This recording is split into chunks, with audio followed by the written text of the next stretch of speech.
We're looking at vandalism that was committed by gangs, by a very dangerous street gang on Friday night at between 12:45 and 1:30 a.m. Now this is a synagogue here on the left side, and that's a synagogue that they tagged. And what did you see? I was walking by and I saw a group of between 6 and 10 young Hispanic males jumping around here. There was one of them was a lookout for the rest, and they were actively vandalizing this construction site that you're filming right now, as well as the building on the left, which is a synagogue. They were vandalizing it with gang graffiti.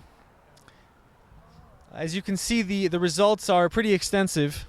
So ordinarily, there's writing on the walls here from kids at the religious school, right? Yeah, that's something else. That's that building. This building is in construction. It was gutted for the purpose of building a larger synagogue here. It was used in the past as a preschool for Jewish children. So that's what you're seeing over there in the corner on the right, is painting that the children made. But this is just graffiti. You called it. This, what you're seeing here, this area here that you're looking at on top of Chabad Persian Youth there, and all the this gang style graffiti. This is not from the children. This is the gang carried out on Friday night. Right, but so those are two separate things. I understand, but it's just graffiti. How dangerous or what does it signify as a risk to the neighborhood or the community? Well, there's a few things. First of all, you've got your typical gang territory signs over there. Inside this walkway, it says revolution. That might be something related to left-wing extremism and anti-Semitism, but whether it's specifically anti-Semitic or not is not the point. They vandalized two synagogues, one in the process of being constructed and one that is an active synagogue, and they're trying to mark their territory. This is sort of like a dog urinating on a fire hydrant. They're trying to say, this is our territory, this belongs to us. Don't anyone else come here. Don't get the impression that this belongs to any other gang or any other person. This is ours. But what does it mean that they're marking their territory? Their territory to do what?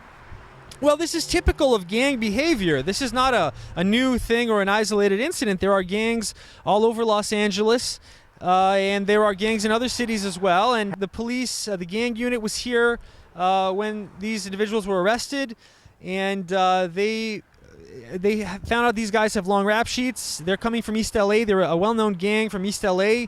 Some of them are wanted for crimes, and they're coming here to mark their territory, to conquer new territory in the name of their gang.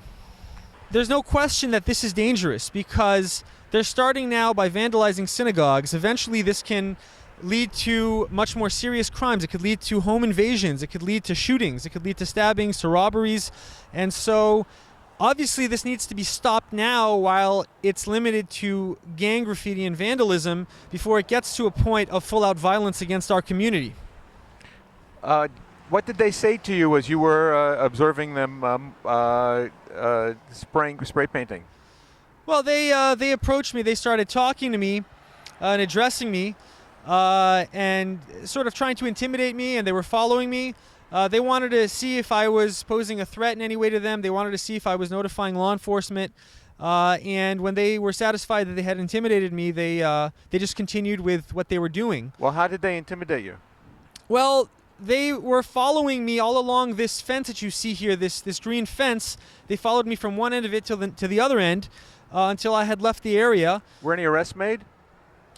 Yes, the police arrived, and out of the 6 to 10 gang members that were here, 4 were arrested, and they're being charged right now with the crime they committed. Now, this fence is up now, but yesterday, on Saturday, it was knocked over. How did it get knocked over? It seems that when the police arrived, the gang members were in a hurry to get away. You weren't here then? No, I was not here. I did not see this, but right before, when I was here, the fence was still up, and then afterwards, when I came back, the fence was down. So apparently what happened is the gang members, in the hurry, all of them at once jumping on it, trying to scale it, probably knocked it down, and that's why it was knocked over. How were the arrests made if you weren't here? How were they made? Well, the police arrived on the scene, and they caught the vandals in the act. They caught them red-handed committing the crime, and they pounced on them and arrested them. And it was the LA gang unit that showed up after the initial squad cars, which were regular beat cops that showed up when they ID'd the individuals who were arrested as known gang members. They called in a special detective unit of gang squad members, and they identified these individuals, and they identified the graffiti as known gang graffiti from a specific gang. I'm not familiar exactly with what gang it is, but they're familiar with it. And they were very grateful for being able to stop it. It says that there are security cameras in use.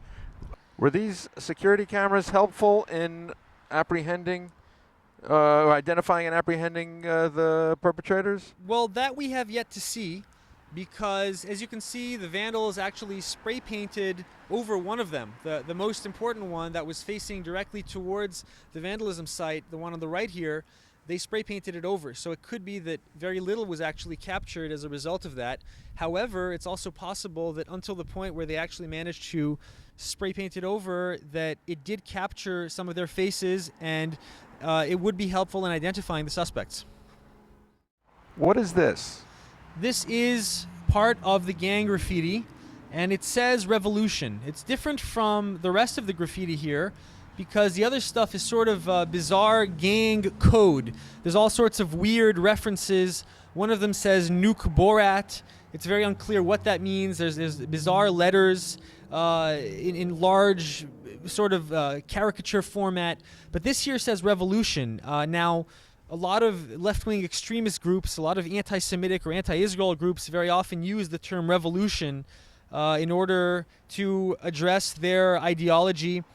So it's very possible that this is directed at the synagogue in terms of some sort of pro-Palestinian, anti-Israel type of ideology. You mean a revolution against Israel for Palestine? It could be that it has to do with Palestine. It's very possible that that's what they're referring to in this situation.